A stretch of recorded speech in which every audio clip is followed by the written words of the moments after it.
खुलुमबाय स्टुडियोआव आं उदांस्रि मोसाहारि। कामरुपनि जाजि खनायाव खौसेथि बर' सुबुं आफाद UBPOनि 17थि बोसोरसालिया जथुम्माया गाजा गोमजायै सोलिगासिनो दं। मैयानिफ्राय सोलिनाय खौसेथि बर' सुबुं आफाद UBPOनि 17थि बोसोरसालिया जथुम्माया दिनै नैथि सानाव आगान होबाय। दिनै बे नैथि साननि फुंबिलि समाव गिबि हाबाफारि बायदियै आफादनि फिरफिला बिरहोनाय हाबाफारिखौ मावफुङो UBPOनि आफादगिरि मनरन्जन बसुमतारिया।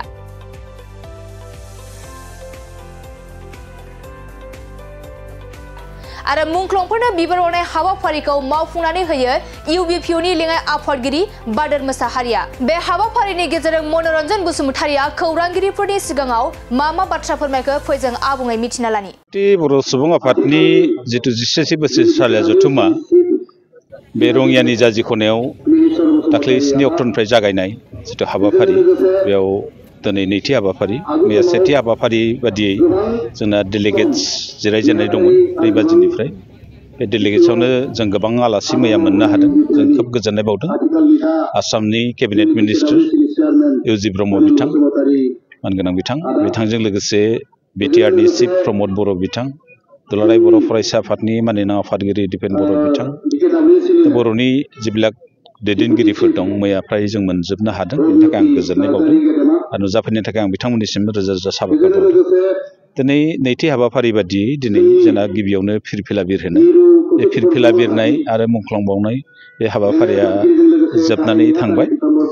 दा दसे उनाव जोंहा बिजाब बेखेवनाय दं। मानोना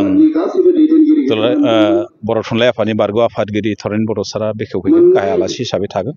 आरो आसाम आयेन आफादनि मानगोनां बुंथिगिरि बिस्वजित दैमारि बिथाङाबो फैगासिनो दङ आरो आसामनि गिबि मन्थ्रिया दिनै फैनायनि बाथ्रा।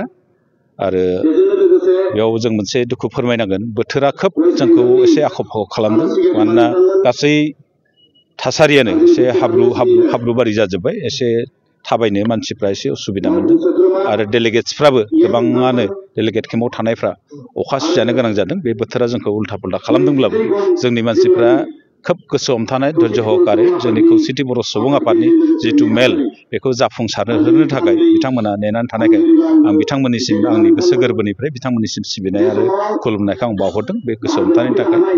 दिनै जिहेथु गिबि मन्थ्रिया फैनायनि बाथ्रा, फैनो हायाबाबो बिथाङा निस्सय मोनसे मेसेज हरगोन होननानै आं मोनथिनो मोनदों। दा बे बेलायाव जों खौसेथि बर' सुबुं आफादा जिहेतु बर' हारिनि थामोनथाखौ हमथानो थाखाय, गोजोर खालामनो थाखाय, राजखान्थिनि मोनथायफोरखौ मोनजोबनो थाखाय, जिबिलाक जोंनि सोलोंथाइ, जोंनि रांखान्थि भाबै दावगानो थाखाय जिबिलाक जों खामानि मावबाय थादों, जिबिलाक जोङो जिहेतु जों 3थि बर' गोजोन गोरोबथानि मोनसे सागानगिरि आफादबो जाबाय। आफाद हिसाबै जोङो BTRनि सुक्तिनि जिबिलाक दफाफोर दङ बेखौ मावफुंजोबनायखौ जोंबो हास्थायो। आरो बे हास्थायनाय लेखायै जोंना BTRनि बायजोआव जिहेतु नैबे 3थि बर' गोजोन गोरोबथानि गेजेरजों जों बर' कसारि वेलफेयार समाज काउन्सिल मोनसे मोननो हाबाय। बे काउन्सिलखौ दिनैसिम गामि सोसनाखै, बियाब दायाखै, बेखौ बिसायख'थिसिम लांनो हायाखै। बेनिखायनो जों आसाम सोरखारखौ नारसिनबाय थादों। नारसिननाय बेलायाव गिबि मन्थ्रिया जोंनो मोनसे मोजां रादाब होनो गोनांमोन नैबे मेलनि गेजेरजों, आरो आसामनि tribal affairs minister doctor Manoj Pegu बिथाङा।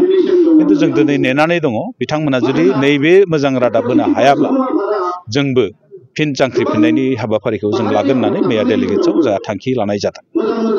थारैनो जांख्रिगोन। सिगाङाव जेरैहाय जांख्रिदोंमोन। दुलाराय बर' फरायसा आफादाथ' दिनैनिफ्राय जागायबाय जांख्रिनायखौ।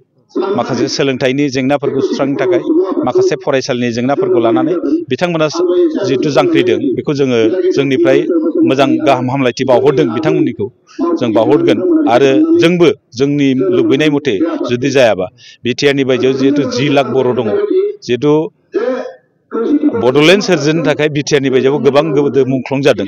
गतिके जोंनि मोन्थायखौ मोननो थाखाय हारिनि जिबिलाक जातीयताबाद बा माहारियारिबाद बेखौ रैखाथि होनो थाखाय जोंनि राजखान्थि मोन्थायफोरखौ बिनानै लाबोनायाव, डिमान्ड खालामना लाबोनायाव जों मोनफ्रोमबो जिल्लाफ्रानो जोंनो साखा-फारा जानानै दङ। जोङो जुदि जोंनि साननाय मथे जायाबा, जोंनि लुबैनाय मथे जाफुंजोबाब्ला जोङो फिन जांख्रिफिननाय हाबाफारिखौ लागोन, सिगांनिख्रुइ आरो गोख्रोंसिन। मा रोखोमनि जांख्रिखांनाय लागोन? जोंथ' डेम'क्रेटिक भाबै जांख्रिखाङो, गणतान्त्रिक पद्धतिजों जिबिलाक आन्दलन दं डेम'क्रेसि भाबै हाथियार लानानैथ' जांख्रिनायनि मुगा गैला डेम'क्रेटिक भाबै जों बोरैहाय जांख्रिनो हायो गणतान्त्रिक पद्धतिजों जेবিলাক मोनथायफोर दं बे मोनथायफोरखौ सम थासारिखौ नायनानै जोङो बेखौ खालामगोन।